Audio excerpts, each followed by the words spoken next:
Hello guys, welcome back dito sa aking YouTube channel. Ito na yung part 2 ng aking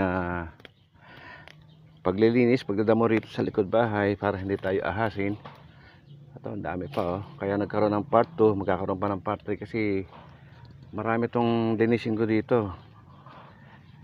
Sinasamantala ko lang to dahil naka-home quarantine kami ngayon dahil nagkaroon ng positive pa lang naman doon sa antigen yung kasamahan ko sa opisina.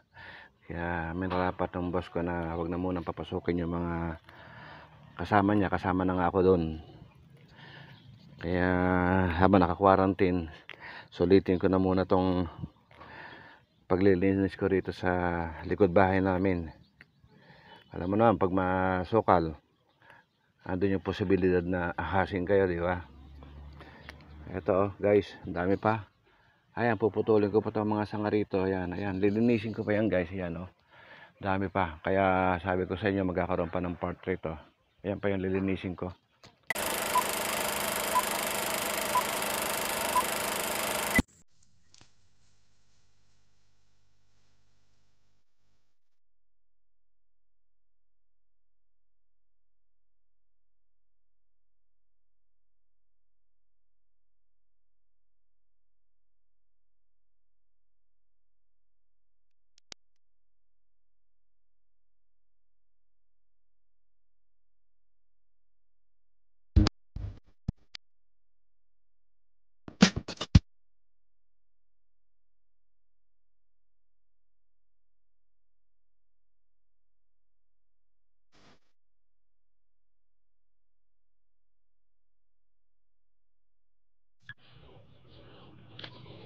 Dito ako nagtataga sa ganitong klaseng mga damoy.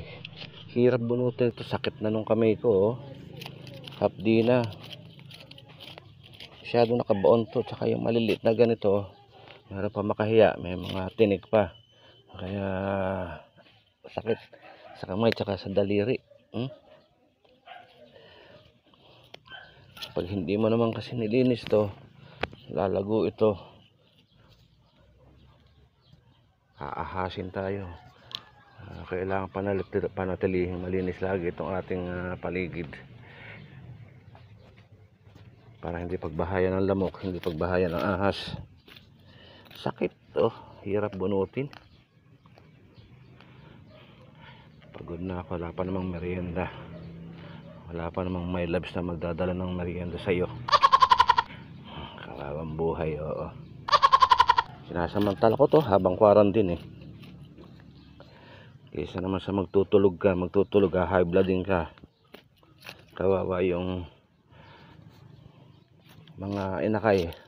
Pag nagkasakit ka, pag high blood ka, lalo walang ginawa kundi magtutulog.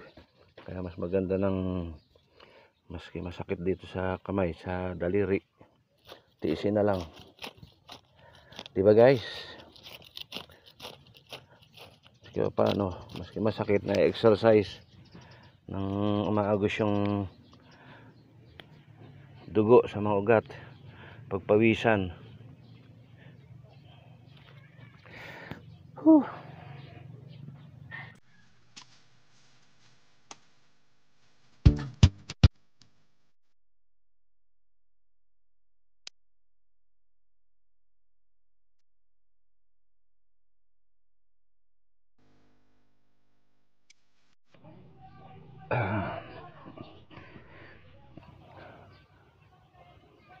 Okay na. Sa ibang araw na lang muna. Okay na yun guys. Dais na nga. Nakapagod guys. Hindi pa ako tapos. Pero mainit na. Tirik na araw. Ito, sakit na sa kamay. Kala ko may paltos na to. Hirap na magtrabaho pag mainit na, kaya itutuloy ko na lang siguro sa mamayang hapon o kaya bukas ng umaga pag wala pang ganong init. Ayan guys, so yan natapos ko. Kasama na yung first part yan ng isang araw. Medyo marami pa rin. Kaya lang ang hirap nga magtrabaho pag ganitong sikat ng araw, terik ng araw. Ayan pa yung mga tatapusin ko. Oh, kaya sabi ko nga sa inyo, meron pang part 3 yan. Medyo marami-rami pa.